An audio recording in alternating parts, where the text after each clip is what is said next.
intalatan illee mootuyyuu akkuma Fatiyaan nu obboleettii intalli lilli jedhanii itillee nu obboleettii jechuudha. Walitti deebi'uu Baharii fi Fatiyaa warroonni gammadan baga gammadanii isinii jedha. Baharii fi Fatiyaa walitti aartullee namni godhe balloosi siga haa xaarte itti hin milkooyne ammallee taanan itti hin milkooytu gahee bultii Fatiyaati bultii Baharirra dhaabbadhu ballo keetii maraattee aqlii gatta malee Baharii fi Fatiyaa addaan baasuu hin dandeettu ammallee si hima. Bultii Fatiyaa keessaa bahii ballo bultiin isii akka ati yaadde taane hin diigamtu situ diigamuuf deema. Assalaamu alaikum warahmatullahi wabarakatuh. Jirra jirtuu hordoftootaa fi kabajamtoota kiyya akkam nagaa keessanii fayya bakkuma jirtanitti nageenyi kiyya isin haa ga'u isiniin jedha.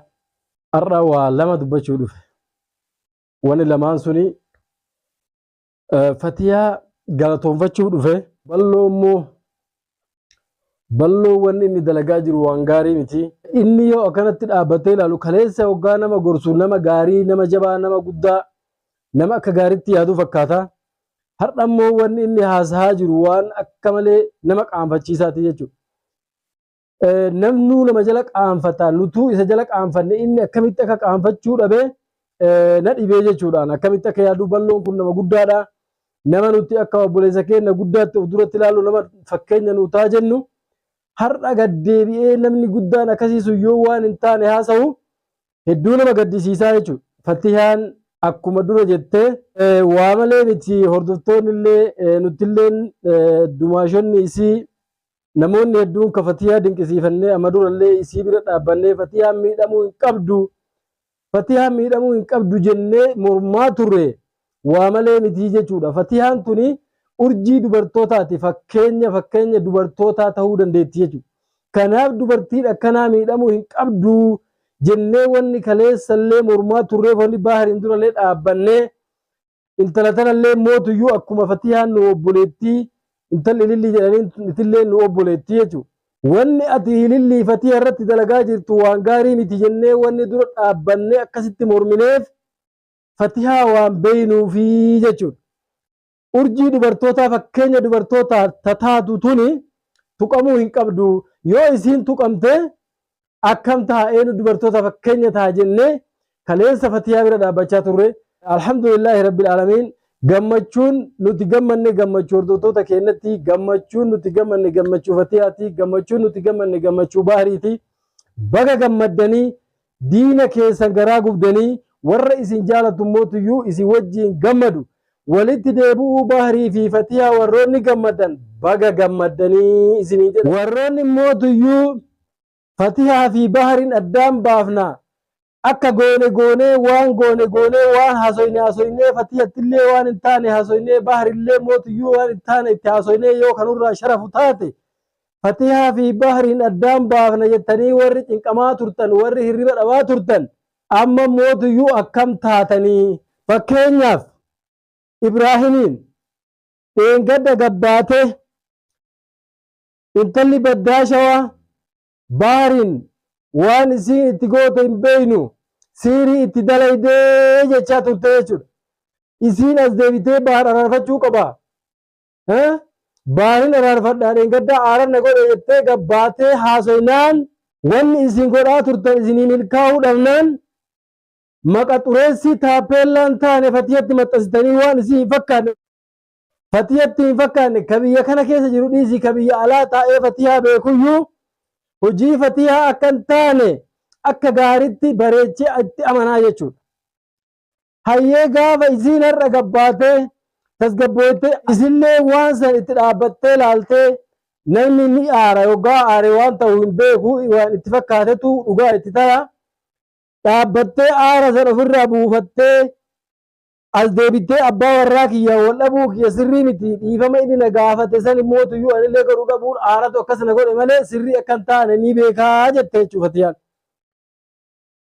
Kaleessa immoo abbaa warraa isii kabajamaa ka ganama bultii wajjiin ijaaran abbaa ilmaan isii babbareedaa abbaa Hamzaa itti bilbiltee abbaa Hamzaa ani sitti balleesse waan hin taane addaan fagaanne akka hin taane wal dhabne dhiifama oonne marraa naa godhi dhiifama naa godhi kottu gara mana keetitti galii jetteen jechuudha. Maasha Allah nama gammachiisa. Fatiyaan urjii dubartoota fakkeenya dubartoota maraati yoo jennu lafatti miti jechuudha. Namni yoo aare waan fedhe jedhuu danda'a. Yoo aare tarkaanfii fedhe fudhata. Yoo aare mootuyyuu of to'achuu hin danda'u. Gaafa durillee Fatihaan jibbaa Bahar odoo hin taane eega Bahar intala tanarra jaalate ana dhiisee isii filate Bahariin adda ba'uu qabnaa murtii akkasii odoo hin taane aaratu akkas isii godhe.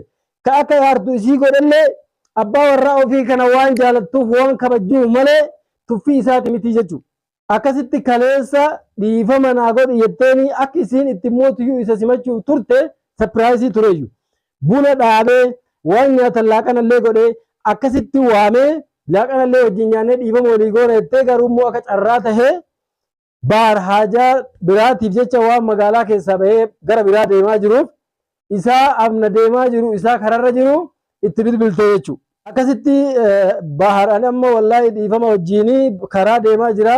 Konkolaataa keessa jira dhufuu hin danda'u dhiifama mootuyyuu ati haadha warra kiyyaa kabajamtuudha haadha ilmaan kiyyaati dhiifama sii godheetiin jira yoo rabbiin inshaallah nagaan kana deebisu taate guyyaa 3 booda 4 booda ni deebi'a fuula bareedaan fuula gammachuutiin wal agarra jedhee akkasi dhiifama walii godhanii jechuudha maashaallah ni gamman akkuma san ammallee warroonni Baharii fi Fatihaan wal dhabuun bultii isaanii keessa shufuun tun dhufuun akka malee isin yaachesse baga gammaddanii baga gamman isaanillee baga rabbii walitti deebisee baga ilmaan isaaniitti nagaa walitti deebisee jechuudha.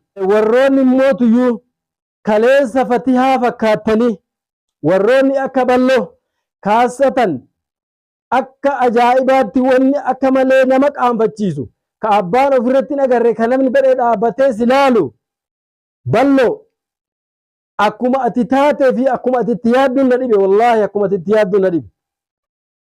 Eengaddallee gaafa durii Fatihaan waan kana quba hin qabdu namni gabbahee intala san intala ilillii jedhan waamee icciitii isii keessaa baasee akka Baharii fi Fatihaan walitti aartullee namni godhe balloosii sihii jechuudha. Intalli tun waggaa 3 Bahariin jaalachaa ture jette. Waggaa 3 kana namni irratti beeku hin jiru yoo isimaa Bahariin taate malee. Har'a inumaa gabbaatee afaan tolfattee qaanyii takka malee balloo. Anaa fi sihii fi Baharii malee waan isin jidduu jiran namni tokko hin beekuu jette intala ofirra keettee intala duraanuu jaalala gurbaatiin maraattee waan taatu wallaaltee adaba dhabdee namni meeqa intala adaba dhabde jedhee maqaa itti baase ofirra keettee itti hirkattee dirqama ammallee taanan Bahariin dhiisuun qabdu Bahariin fuudhuu qabda. Akkuma duraan jettee kaayyeeffatte san Baharirraa akkuma Fatiyaan dhaltetti dhaluu qabda. Jettee mucattii duraanuu akka taatu wallaalte. Imaana dhoogitee bultiin Fatihaa maa deebitee ijaaramti tarkaanfiin Fatihaa fudhattee Bahariin dhiifama wal gaafatanii walitti araaraman kun garaa si gubee mucattii maraachitee lafaa kaasutti jirtaa jechuudha. Sila eeguma akkana taate ati fuula lamaan maa deemte obboleessa kiyya. Eega akkana taate akka nama Fatihaa yaaduu gootee icciitii waggaa meeqa dhokatee deemaa jiru dirree baastee nama walitti naqxee wal ficcisiiftee Fatihaa fi Baharii guyyaa takka wal dura dhaabbattii wal dura dhaabdee akka gurbaan Bahariin Fatihaa wal dhabanii mana keessaa bahee ilmaan ofii dhiisee torbaan tokko alatti galee qoonqoon miidhamee makiinaa keessatti galee akka jedhu ka godhe sihi. Har'a mootuyyuu as deebitee Fatihaa diina gootee ilillii kalee arrabsaa turte maqaa meeqa itti baafte taappellaa meeqa itti maxxansite. Fira godhattee ammallee taanaan ati jaartii Baharitti heerumuu qabda itti si heerumsiifna hoggaa jettu wanni guutuun harka kee jirtu seetaa seeti. Moo Baharii kana akkam seetaati? Ati akkamitti yaadda waan takkaa hin jirre haasa'u jirtaa bara. Eeguma jibbaan Fatihaa si keessa jiraate bultiin Fatihaa fi Baharii akka diigamtu eega si keessa jiraate kaleessa maaltu itti bu'ee gabbaatee Fatihaa dumaashintii akka miidhamtu hin barbaadu. Bultiin isii akka maleen akka diigamtu hin barbaadu intalli baalageentun akka diidu hin barbaadu. Ilaa dhumaatitti Fatihaa bira dhaabbadha jettee waan hin taane dhayxee itti himtee Fatihaa dogorsiiftee har'a as deebitee akka barbaaddu san Fatihaa irraa dhabnaan intala ofirra keettee akka intalli guutumaan guututti imaana dhabdu gootee waan hin taane haasa'u jirtu kuni maal jechuudha ati dhaabbattee of ilaaltu bahariin gaafa kaan itti bilbiltee anumaa magaalaa kana keessa jiru ati intala baalagee kana fatii irratti fuutee nagahaan magaalaa kana keessa hin jiraannu jechaa turte. Har'a inumaa jarri gaafa walitti deebi'anii dhiifama walii godhan silaa ka gammachuu kee ibsachuu qabdu intala tana akka har'a ofitti waamtee akka isiin tarkaanfii hin taane fudhattu akka isiin yoo duraanillee sabbaruu barbaadde hin sabbarre gootee intala tana qajeelchitee baharii dhiisuu hin qabdu. Aruusa sii godhuu qabna. Ati haadha warraa baharii ta'uu qabda. Ati fi fatii illeen haadha warraa baharii ta'uu qabdan jettee mucattii akka imaana dhabdu godhaa jirta. Akkami sirraa bareeda atiin kun nama guddaadha namni haasaa akkanaa irraa malu. Haasawni ati haasaa jirtu haasaa ijoolleen xiqqoolee hin haasawne bar. Waa meeqa si keessaa mul'ata bal'oo. Mataa keetiif ati akkuma gaafa durii jedhan dubbiin sun dhugaa miti bal'oo intalli maqaa balleessuuf malee jedhee sirraa mormaa ture. Edaa dhugumatti intala ni jaalatta jechuudha. Har'a wanni afaan keetirraa bahee ati teettee haasaa jirtu. Ani duraanillee si jaaladhaa si tuure jibbe malee maallaqa meeqan si jala fiigee na jaalachuu diddeetta jaalalli maallaqaan hin bitamtu.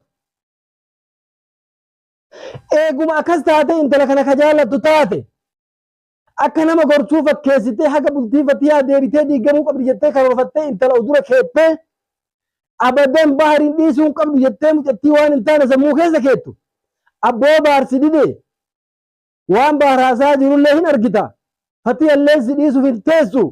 Anas si jaalataati natti as deebii anas si fuudha jettee maan gorsiniyyuu jaalachaa jirtaa si argaa jirra.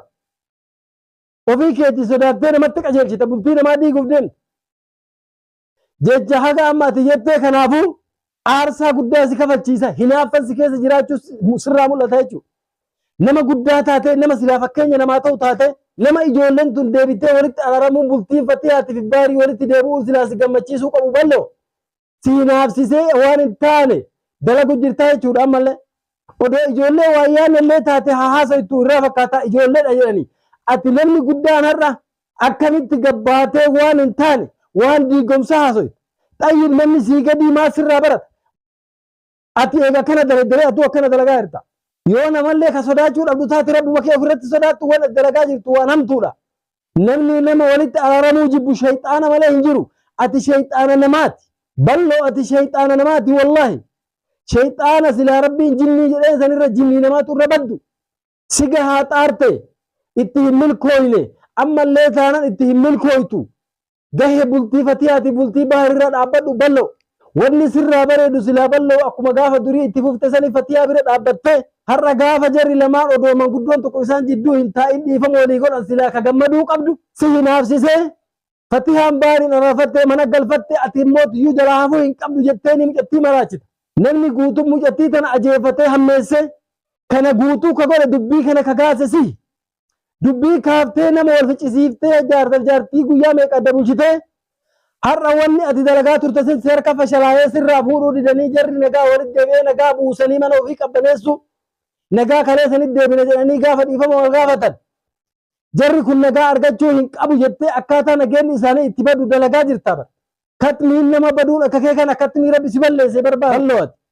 Rabbi nama katmii hin balleessin ka jedhan ka akka keetii kana bal'oo katmii badde. Silaa akka kaleessa fatihaa gargaarte saniin itti fuftee nama rabbi birallee galata qabda. Inumaa mucattii bira teettee waan bahariin jedhin ilillii baga jaaladhe yoo jaaladhe maaltu isin galche hin jaaladha jedhe bahar eessatti hin jaaladha siin jedhe mee eessumatti bahariin jaaladha siin jedhe maaf waan hin taane haasoyta. Mucattii namallee qalbiin dhaabin mucattiin tun akka adaba dhabdee safuu keessaa baatee ka jettu ka godhe sihii jechuudha bal'oo. Ammallee wanni ati gorsaa jirtu qalbiin dubartii harma darara irraati jedhanii mucattiin tun akka isiin aqlii dhabdee huccuu keessaa baatee maraattu godhaa jirta. Aboo intala dhalaa qabda. Jaartiin tee dhalaadha. Haati irraa dhalatte dhalaadha. Obboleettii qabda. Akkamitti waan akkanaa kana dalaydaati. Hijaansi jidduu fi fatihaa jidduu jirtu. Bahariin jidduu jirtu maali? Ka bultii baharii diiguuf marxifattee lafaa ol kaata. Odoo ati bultii namaa diiguuf deemtu bultiin tee yoo diigamte akkam jetta? Mee akkam jettee dubbatta ati? Yoo dhaamsi kiyya kasi ga'u taate ililli obboleettii tiyya. Bultii jara kanaa hin balleessini. Bultii jaraa hin balleessini. Bultii fatihaa balleessuun taatu fatihaa irraa nyaatte irraa dhugdee rakkoo itti dabarsitee har'as deebitee jaartisii irra jaalatte. Maraatutti jirta maraatummaa kana keessaa bahi. ofii keetii maraattee aqlii gatta malee baarii fi fatiyaa addaan baasuu hin dandeettu. Ana mallee si hima. Ati amma eega kana guutuu sharafa dhabde baariin birattillee sharafa dhabdee jirta. Fatiyaa birattillee tuffatamtee jirta. Jaartii baarii ta'uu hin dandeessu. Abdii kuti. Ishoo baga walitti deebitanii waan duraan dalageef dogongora jedhiitii dhiifama gaafadhu fatiyaa maraattee daangaan darbini. Daangaa darbitee jirta fokkattee jirta. Aqlii keetitti as deebi. Akka itti namni si abaaraa jiru mee ilaali Oromoo bira jibbamte. Biyya kanatti jibbamte namni bakka biraa jiru Oromoo si hordofaa jiru iyyuu si jibbe. Gattaa itti warroota aarsite Oromoo aarsitellee dhiifama gaafadhu fatiyallee dhiifama gaafadhu. Maqaan gaaf sanbataa bade gaaf sanbataa gara jedhanii maqaa si bade kana ofirraa tolchi. Safuu keessaa baatee jirta. Nama biratti jibbamtee jirta. Mana nama tokkoo ol hin seentu. Ofii keetii rakkattee baarillee akkasii wajjin rakkatu godhaa jirta. Baari mootuyyuu yoggaa gabbahee sirra haasa'u. Aboo mucattii tana hin xireeffatina isilleen Oromoodha. Akkuma har'a jibbinu kanatti qadari rabbii ni dhufa. Yoo mucattiin tun waa kataatu taate boru ni sheenayna. Jedhee yoggaa gabbahee sirra haasa'u si jaalattee si bira dhaabbachuu sitti hin fakkaatin akka namoomaa sirraa rifateeti malee bahar. Maqaa kiyyaan na jaalattee mucattiin tun akkana ta'uu hin qabdu sirra haasaa jira malee si jaalatee miidhaa keetiif dhukkabee odoo hin taane akka namooma akka obboleettii nu malee nama biraa asii hin qabdu ka jedhu si bira dhaabate. Bahar duraanuu maqaan isaatu bahara hiikaa maqaa isaa laal. Kanaaf malee akka ati akka biraatti fudhattee bahar akkana jedhe jettee maraattuu miti maraatuu keessaa bahi. Mucalleen maraachini. Bultii namaa keessaa bahi. Bultii namaa diigaa bultimmaan feeteyyuu bultii siin taatu. Inuma afaan guuttatteet ililli. Bahar eega ana fuudheen booda ta biraa fuudhuu jetta. Maali atiin tuni dubartii oli. Baatii kudha lama dhalatte. Baatii sagalii fatiyaan itti dhalatetti fadhalatte. Fatiyaa irratti ana hin fuudha ana irratti mootuyyuu ta biraa hin fuudhuu jettee afaan keetiin hoggaa haasoytu ililli akkamitti yaaddeeti. Ati immoo bal'oo obboleessa kiyya sii dhaama. Har'aan booda wanni badaan afaan kee kana akka hin baan. Bultii namaa diiguuf hin dhaabbatin. Shayxaana namaa hin ta'in. Wanni ati dalagaa jirtu waan gaarii waan lafaa fi rabbiin biratti illee si jibbisiisu. Gattaa obboleessa kiyya kaleessa ililliin baala jettee baalagummaa isii olii dalagutti jirta. Bultii fatiyaa diiguuf dhaabbachuutti jirta. Irraa dhaabbadhu rabbi sodaadhu. Dhaamsi kiyya kun akkasi ga'u abdiin qabaa. Rabbi si haa qajeelchuma siin jenna waan biraa siin hin jennu yoo qajeeluu baatte mootuyyuu akka warri qajeele godhe rabbi si godhaa. Bultii fatihaatiif baharii jidduu bahii bal'oo ati hinaafa akkana si godhaatiin jira. Wanni isaanitti hinaaftu hin jiru obboleessa kiyya namni hinaafe takka bakka ga'e hin agarre. Bultii fatihaa keessaa bahii bal'oo bultiin isii akka ati yaadde taane hin diigamtu situ diigamuuf deema. Akkasitti hordoftootaa fi kabajamtoota kiyya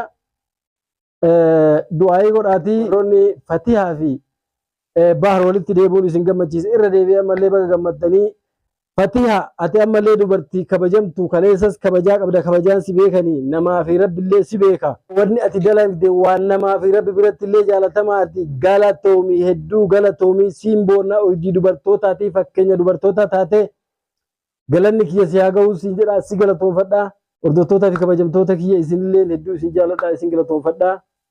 Assalamu alaikum warahmatullahi wabarakatuh.